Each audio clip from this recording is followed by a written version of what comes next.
the Bliss Business Podcast, the show about empathy, connection, and consciousness in business. Today's episode is brought to you by Zero Company, your paid search, social media, and programmatic ad experts. I tell you what, Mike, though, we had excessive turbulence.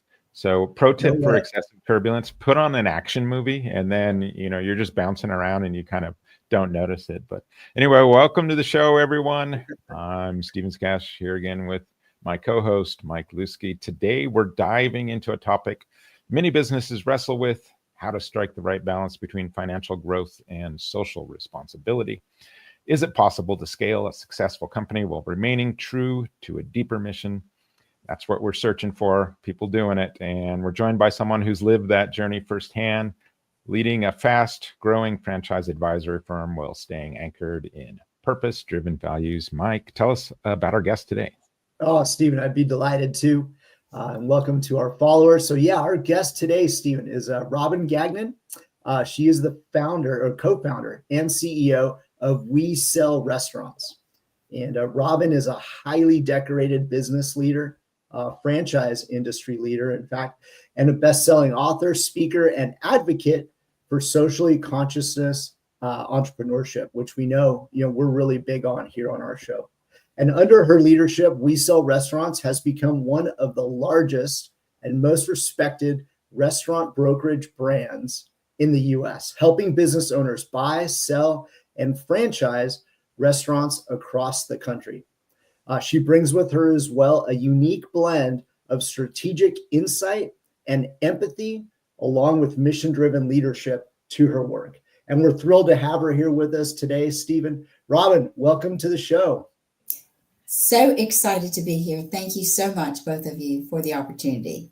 Absolutely. We're really happy that you were able to make it. So maybe, Robin, just to sort of kick things off, when you think about balancing profit with social responsibility, what does that look like in your world, in your industry?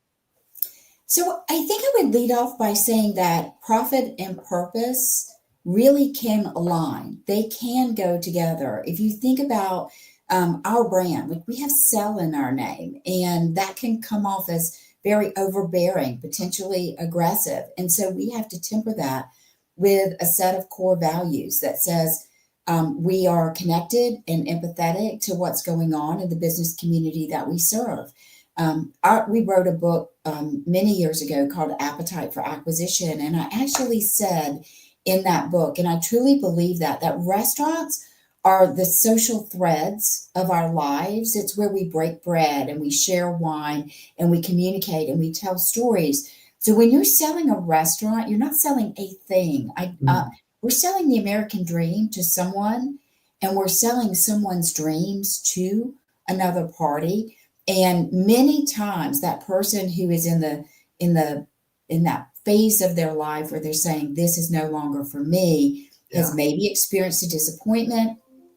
Maybe they have served the community for many, many years, but they're connected, and restaurants are a cultural phenomenon. So I think it's unlike really any other business model to service that directly. And then we have these buyers who are really living out their American dream. And so I tell people that we sell the American dream. It's just one restaurant at a time.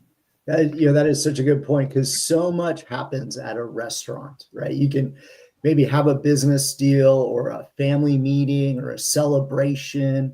So much goes on, right? So it really is woven into the fiber of our community. You make such a great point about that. Yeah, Mike, I know, for people on video, over Mike's shoulder is this harbor view, but right behind him was this community restaurant that everybody loved. It was called the Harbor Grill. And I felt so sad when it closed because they're doing a reconstruction and stuff. But this was the community restaurant, the place where everyone gathered. And I'm like, man, we as a community let them down by not, fighting for this. Robin, we needed you there to help find a new owner for them as they were retiring. But so your company seems to kind of operate in both lanes of being, purpose-driven and profitable. You touched on it a little bit. When you started, how did you build that into the foundation of your business? Well, I would say this. I lived my first part of my early business career was as a small business owner. So I was the person whose mortgage was, whose title to their home was on the inventory. So securing that. And then I moved into corporate America. So I kind of lived both worlds. And I came to this point where I said, I want my own business that's going to straddle both of those. I want to act like a small business and build into a bigger business community. And we started with our core values. And I know a lot of companies have core values and it's kind of an overdone thing, but we literally will not have a meeting in our office without bringing up our core values and talking about them. And I will also say this, we give ourselves a lot of grace because a set of core values, one, they don't live in a desk drawer. They're up on the walls. They're on our glass walls. They're throughout in our environment, but we really believe they're in the fiber. And they're also aspirational. And we have to give ourselves grace to know that we do know that every day is game day and we act accordingly. But some days we're just not going to get to that customer in time, or we know that we want to act with integrity and only make agreements we're willing and able to keep. But then we don't get back to that customer when we said we would, or we don't treat a coworker with that magnitude of respect. So I think there has to be a balance between what you believe and what you put forward. And then just also knowing you have to give yourself and others around you the grace to know that you're going to fail and continue to aspire to be the best that you can be. But if you don't have that core set of values to begin with, you have no guidelines, right? You're just operating always on the fringes of what could be out there. And we take it seriously. We bring new franchisees into our system. If they can't align with our core values, that's more important than almost anything else. It's more important than their background and their experience and all those things. Because think about that business owner. You mentioned the business owner in the background. That business owner, he's facing pain. He's facing loss. He needs someone who's going to have great empathy for whatever that situation is that he's going through and help him to transfer that. And oftentimes they just need someone to listen. So we have to be attuned to those values in order to help people through transitions in their life, because when everything's going well and nothing's changing, life is easy. It's those transitions that trip us all up. Yeah, I love that you mentioned grace. I mean, it's not mentioned enough, probably.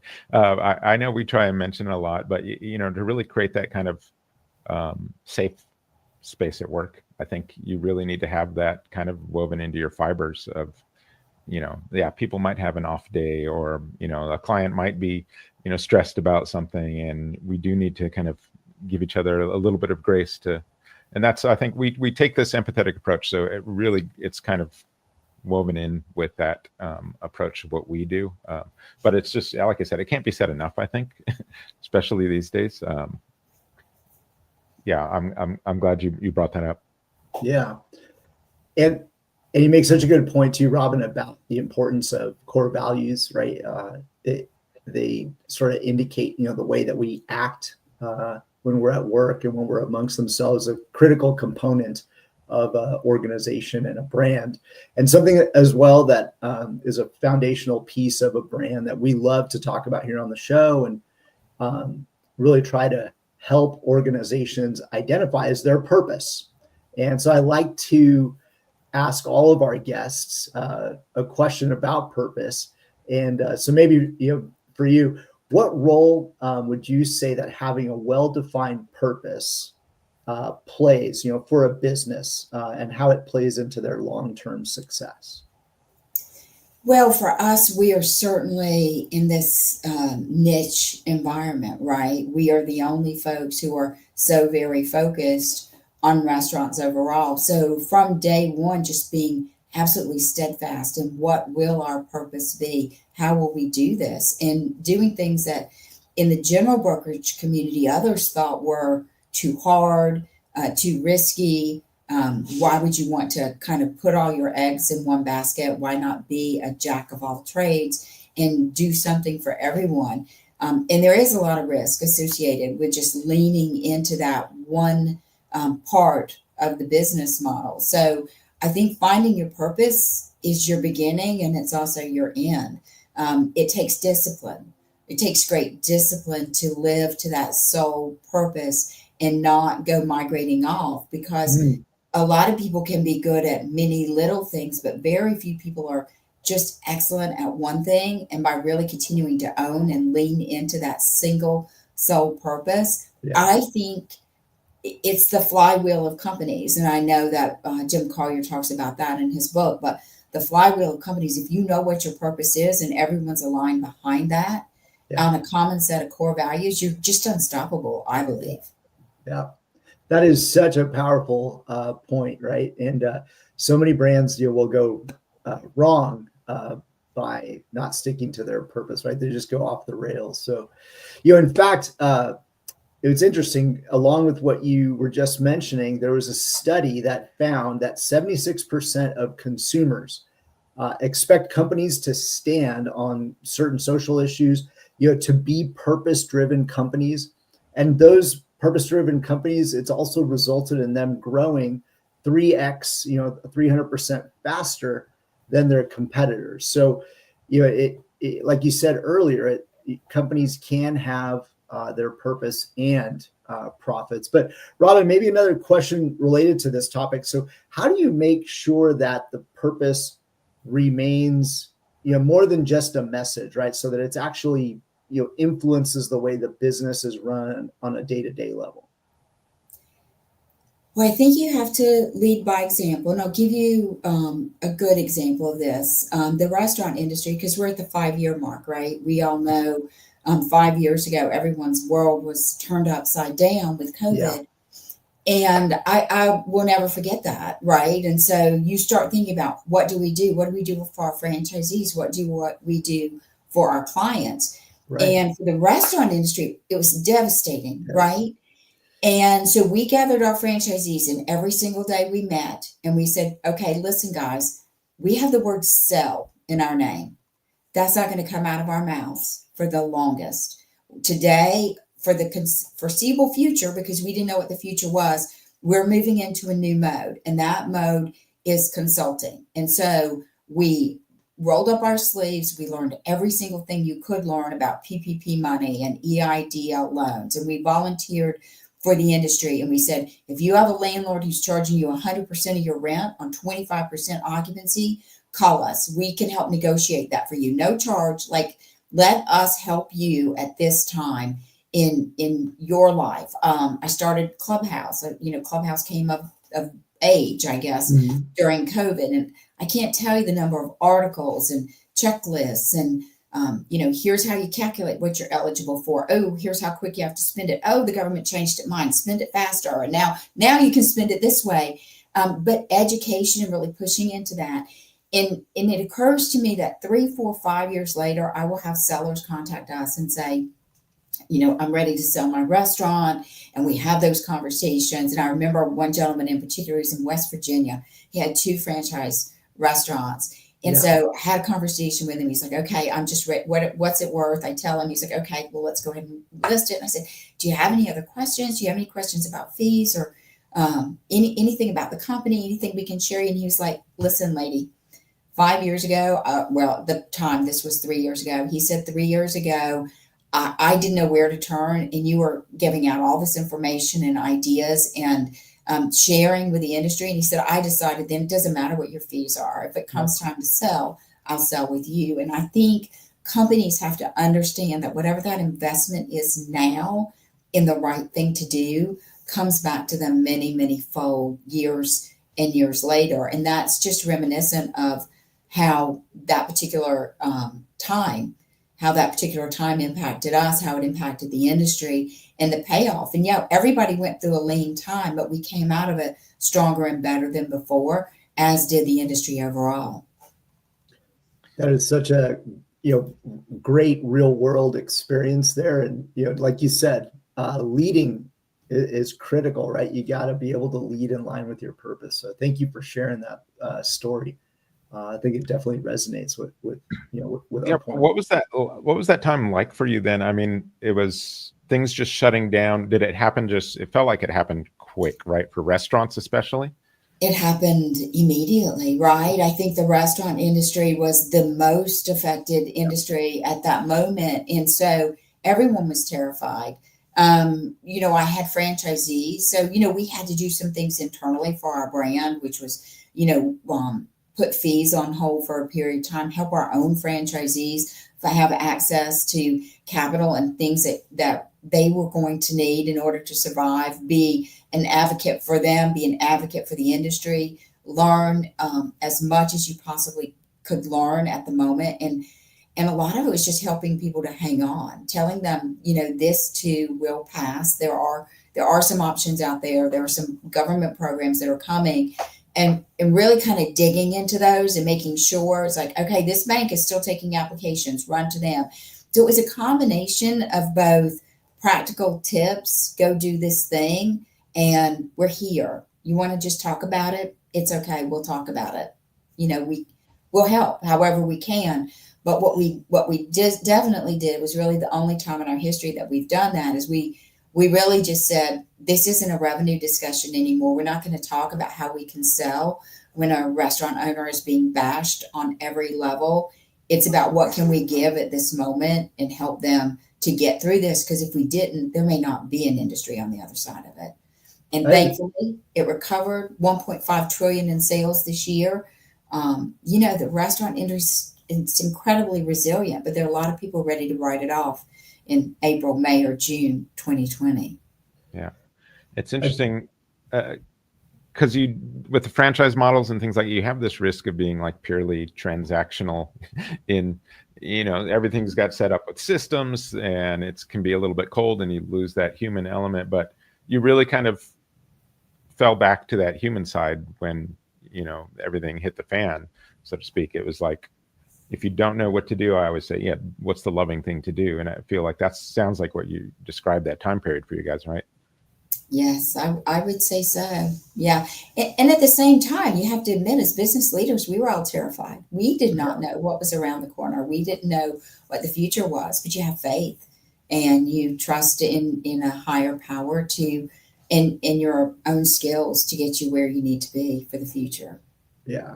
Robin, I really have to compliment you too, because I know you're being very modest, but to highlight just the point, we talk a lot about consciousness on this show. And I think that's a great example of a conscious leader, right? So starting to put the profits to the side at that point, you were really reaching out to the community and seeing what best, could be done. I'm sort of curious when it comes around the topic of consciousness, what responsibility would you say that franchise leaders might have to really try to lead with consciousness, especially when it comes down to the community? Well, I think that one piece of the franchise community that's so misunderstood is that franchising is local business, right? It is your local fill in the blank, Firehouse Subs, McDonald's, Quiznos. Those are owned by the father of the children on the Little League team, right? They are all local. And so I think that the consciousness is how you actually interact within your community and take a leadership role within your community, and within franchising as a whole, because doing the right thing is not limited to financial endeavors. It's tied to how you live your life, how you mentor and train and teach others. And I truly believe, and I'm fortunate enough and grateful that I'm on the board of directors of the International Franchise Association as kind of a baby brand in the industry. But franchising is a model that creates generational wealth, and it helps people. And I see that in my own brand, where I have a franchisee who started with 3 units. He's grown to 6, and now his son is in the business and his daughter-in-law is in the business, and he's employing someone who worked in his restaurants 20 some years ago when she was 15 years old, and now she runs his office. And so you see the community that franchising builds out in every area. And so I think it's a transcendental business model. I think it allows people to do more than they ever could individually and yet still operate independently. Yeah, right in their community. That's such a strong point. All right, we've got a guest question here for our guest from the audience. Let's see if we can cue that up. All right, let's see. We often talk about businesses supporting communities, but how do communities support businesses? What role did local communities play in helping businesses stay open after COVID?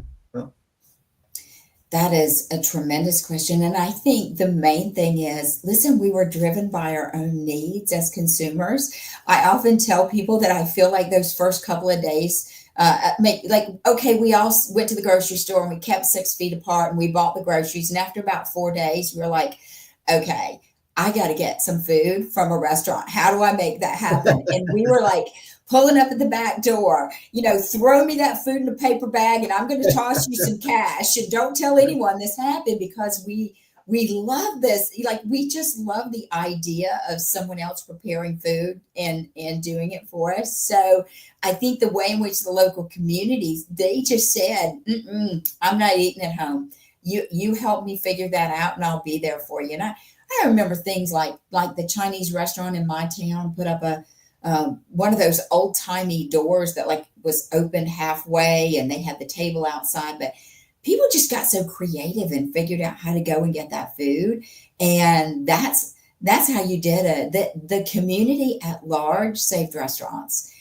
Restaurants helped to save themselves, but it was the local community that said, we love it. This is where we go. This is where we, how we get together. This is how we continue to share experiences. And we're not going to let this shut us down.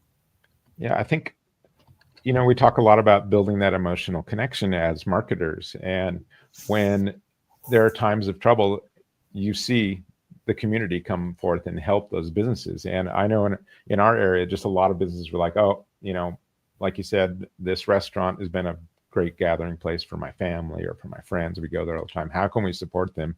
And you'd go out and, you'd buy gift certificates, or you just buy food, you do whatever you could. And we definitely saw the community kind of rallying around that. We have another question here from our audience. That was a good one. Let's cue that one up. All right. How do you ensure that people you bring into your organization, whether employees or franchisees, align with your values and commitment to social responsibility? Well, so our employees, we actually have a core values assessment that we have them take, which is literally, here are the things that have happened to you this morning. Which of our core values would apply to this, and how would you react? With our franchisees, we probably spend 30% of our discovery day on culture, because ultimately it doesn't matter about everything else. If they don't fit within our brand, within the culture of our brand, if they're not within the social dynamic of who we are and what we're about, then we can't bring them into the system, because it's just going to poison the entire well. That old saying that one bad apple spoils the bunch is absolutely true. Yeah. We have to say no. And I will say that's something that Eric and I, my husband, we learned so early on, because a lot of what we do is franchise resale. So not only independent businesses, but also franchise resales. And so we were helping to get people out of brands that probably shouldn't have been there. And so that gave us kind of a point of view as we became franchisors ourselves, to say no a lot more than we said yes. And we were fortunate, because we had our business model. We weren't dependent on selling that next franchise. I mean, there is a lot of conversation around responsible franchising. And I like to tell people we were responsible franchising before it was a thing, because we were just trying to do what was right for ourselves and for our brand. And I'm not going to say we're perfect. We have made plenty of mistakes, but we're trying to work through those one at a time. Yeah. I think to answer this question also, I think from the marketing side, this is why we like to tell that story of purpose sometimes, of, your higher purpose, because people will kind of self-select. They'll be like, yeah, they'll align with you. This is what you're about. And that's how you'll get the right people in, and those who aren't about it, it won't resonate with them. So I do think that's an important part. Mike, you had a question? Yeah, we didn't get a chance at the beginning to hear a lot about Robin's journey. I think she mentioned she was starting her own business and then went back into corporate America. But Robin, share with us a little bit, perhaps about your journey. What got you perhaps into We Sell restaurants, and as well. I'm also curious, who you typically try to reach out to, or who you normally will work with as a We Sell Restaurants franchisor. So my journey was very interesting. My undergraduate degree was communications early on. I didn't have a business degree, but I ended up in a place where I owned 3 small businesses in a small college town, and didn't really have the financial skills and background to understand what I was doing. So in my 30s, I went back to school and I was to get my MBA. And I was literally the oldest woman in the class and studying with all these young people. And when I finished my MBA program, I was recruited. I went to New York and I worked for a Fortune 100 company. So that's why I say I've worked on both sides of the equation. Ultimately, I ended up back in Georgia. I was the VP of strategic marketing for Macy's department store, about a $4 billion division that was headquartered in Macy's in the South in Atlanta. And my husband was with a Big 5 accounting firm, and they were splitting out business development. And we said, you know what? I'll keep my job. I'll do your marketing nights and weekends, but let's try this. And someone said, Atlanta needs a good restaurant broker. And that turned into Atlanta and then the state of Georgia. And then people said, you guys are really good at this. How about from this other state? And today we're nationwide with franchisees coast to coast. Wow. What a tremendous story. That's fantastic. And so now from both the franchisor side of things, and then even, from the business side, who do you normally, try to identify? Like, is there a particular way you work with people or identify them as being a good candidate?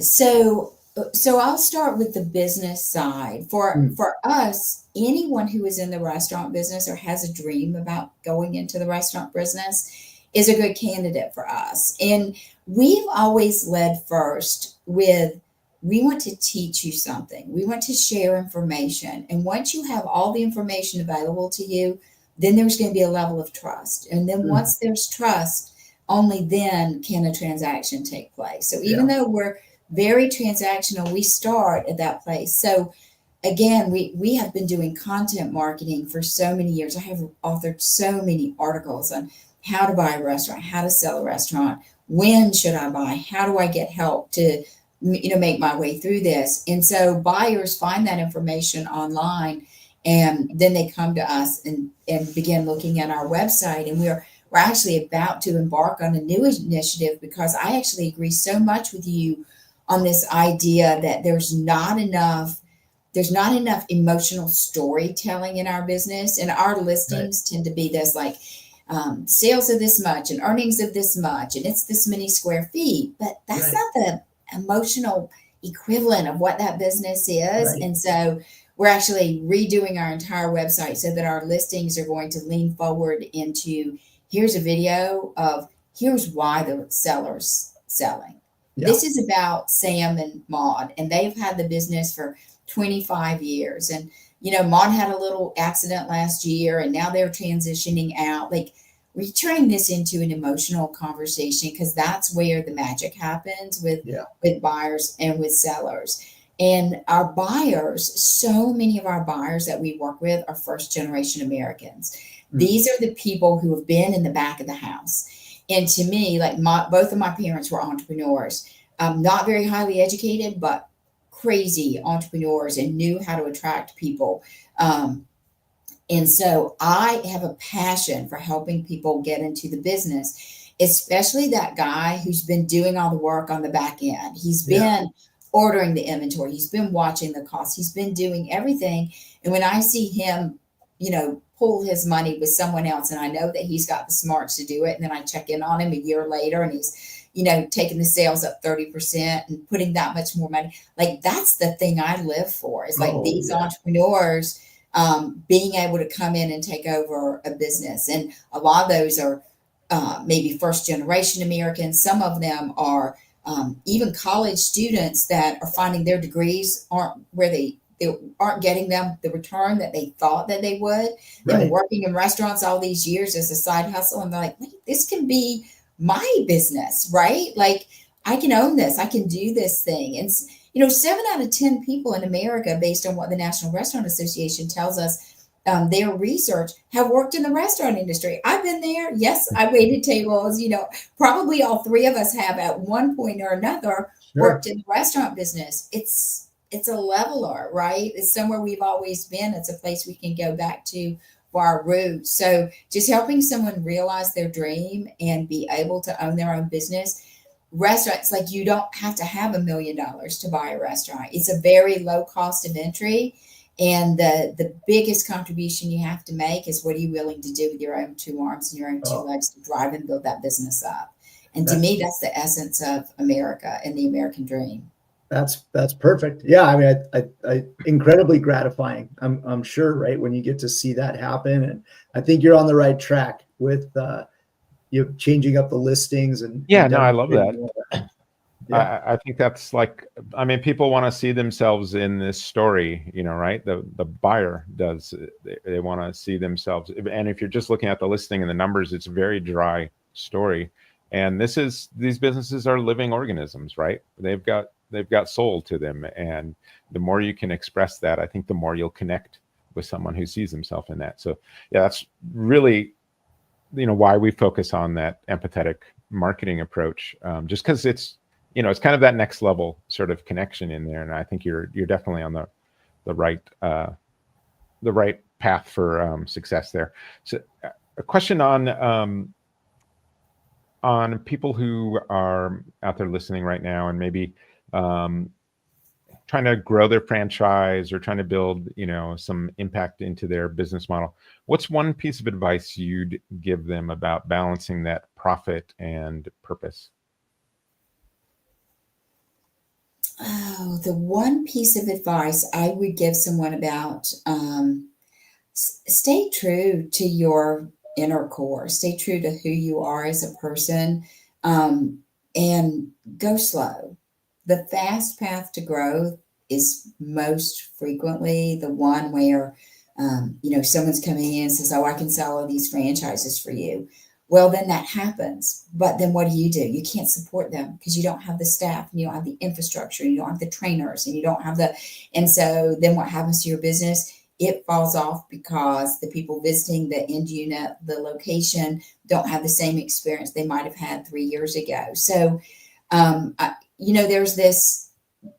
there's all kinds of people in the franchise industry that are like, you've been in the business how long, and you only have so many units. And I wear as a badge of honor, we're never going to be, I'm not about how many units can we get out this year.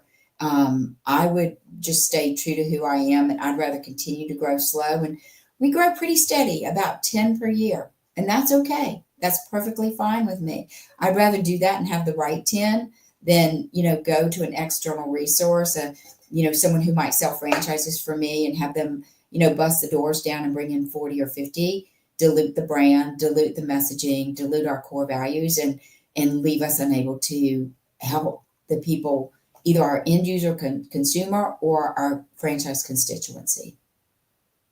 Yeah, I think that's the stage where people trip up sometimes, is that going from that growth stage to, they're trying to scale things, and then they start systemizing things, and then they just systemize the heck out of stuff so that it's just, you lose that human touch like we talked about earlier, or you lose that the substance of what you started with. And I think that sounds like kind of what you're describing there, is trying to maintain that while growing, right? And it's interesting because we are, to a certain extent, we're also a technology company. We have developed our own software.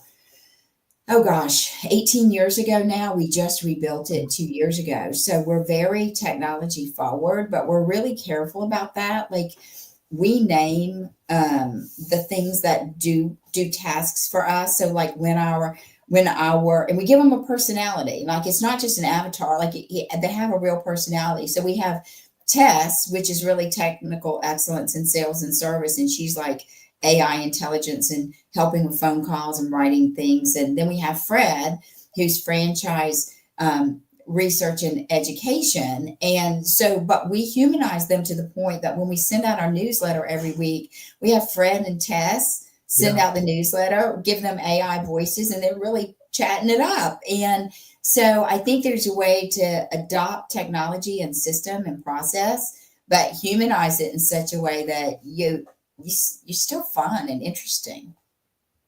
And being a fan of AI, I'm gonna have to sign up for these newsletters. No, I mean, that's a thing that people don't realize about AI. They're worried about us losing our humanness, but I think in a lot of ways it can prompt us to be more human. If we do it right. Robin, one question that we always ask every guest, and in various forms, and I'm going to ask it: do you believe love belongs in business? Oh, absolutely. Yeah, love belongs everywhere. Right. I had to do something last week, and I warned my franchisees, like, hey, we really need to get everybody to our minimum performance standards. Right. And we have some folks that aren't there. So, you'll be getting a letter of notification. And it was a whole series of, like, we're 6 months out from having tough conversations, but we need to start the conversations. But it broke my heart to send those letters, and half my franchisees, I'm texting them ahead of time saying, I'm sending you a letter and I love you. Right. Like, let's talk about this. Let's get you where you need to be. Love belongs in franchising. Love belongs in business. And I hope my franchisees know how much that I care for each one of them.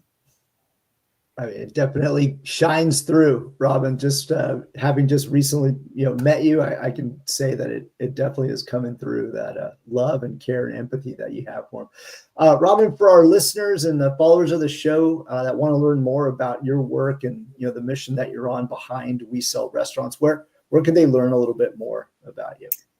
Oh, so obviously our website, WeSellRestaurants.com. That's WESELL, restaurants with an S.com. Their articles, I probably write at least, I'm going to say an average of 3 articles per week that I'm always like just thinking of, what can I talk about next? What's impacting the world? What's going on in the world? And there, the world is a scary place. Like the SBA lending is changing because there's new someone in charge at the SBA. And so my mind always goes to not what's the political situation, because I don't care about that. It's like, how's that going to help or hurt the people around me? What do they need to know about? So constantly writing, and WeSellRestaurants.com are my numbers on there. Call, text, email, like people can get to us 24 hours a day. Yeah. Yeah. And I would say when it comes to empathy and the importance of purpose and consciousness, there's like a wealth of never ending story I'm sure we could tell when it comes to that. So Robin, this has been an incredibly insightful and inspiring conversation. Thank you for being with us today on the show. It looks like, building a brand with purpose and profitability, definitely can be made in harmony. So thank you so much for joining us today. Thank you.